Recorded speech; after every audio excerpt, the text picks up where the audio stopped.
Aija, so nice to meet you. So nice to meet you. Thank you for having me today. So I understand, that you've really been able to use sort of your personal challenges and your own mental health issues to inform your art. Tell me about some of the things that you've been dealing with and why it's been so helpful to do what you do with those feelings. So my story kind of begins when I was in third grade and I was 8 years old, and I began getting bullied. And I used to have two speech impediments, and I didn't really speak up for myself because I was bullied for the way I spoke. And I was terrified to speak up because I would continue to be mocked for the way I spoke. And the bullying got worse and worse and turned into cyberbullying. And I didn't talk about the mental health effects that I had been dealing with for so many years.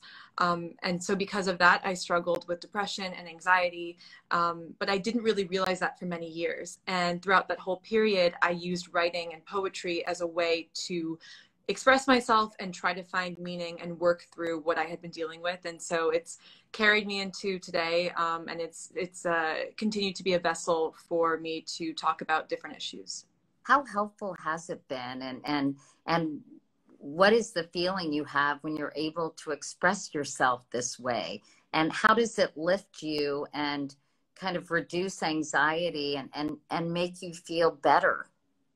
It's been life-changing. And I think that everyone has a different way of connecting with their deepest self and their thoughts and their feelings. For me, I don't really know how I feel until I begin to write and until I perform my poetry and my work.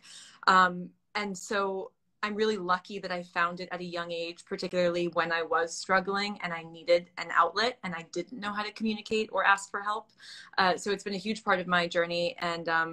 And I feel really lucky that I'm able to share it with people all over.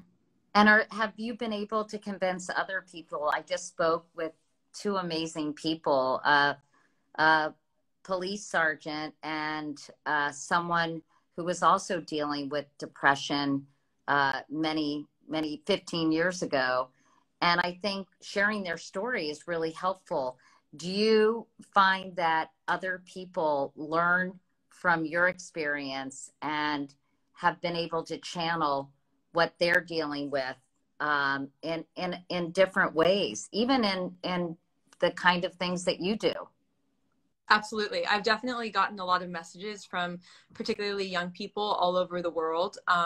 And that's something I never thought could possibly happen from me speaking out. But I think it shows the power and impact that sharing your story and communicating about these vulnerable parts of ourselves can really have. I always say vulnerability breeds vulnerability. And I really think that that's true.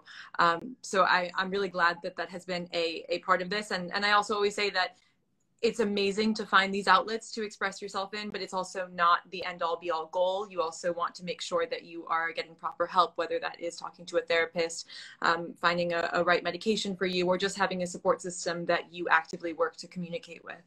Do you think young people today, and really all people, because of the openness of people your age, are much more willing to talk about some of the issues they're having? I think it's changed. Do you?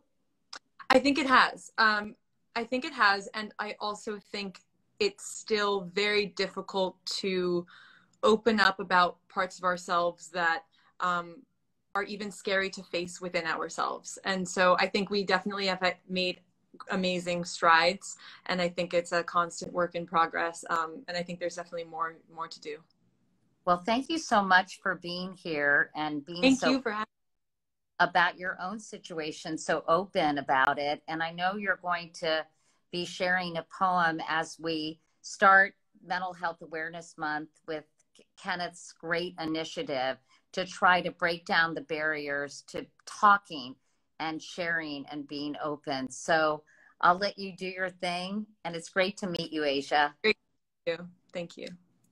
This poem is called Words to Mend. We tear down others because since birth we are taught to tear down ourselves. Everyone has a story, and you don't get to know how it goes. Choose to speak with kindness and ease. Kindness and ease is not always how people's lives are going to be.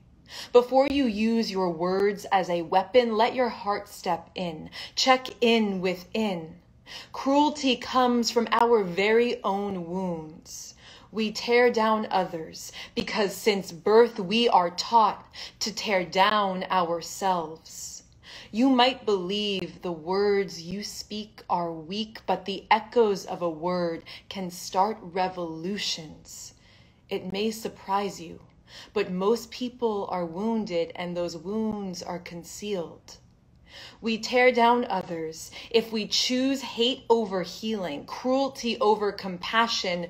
Use your words to mend.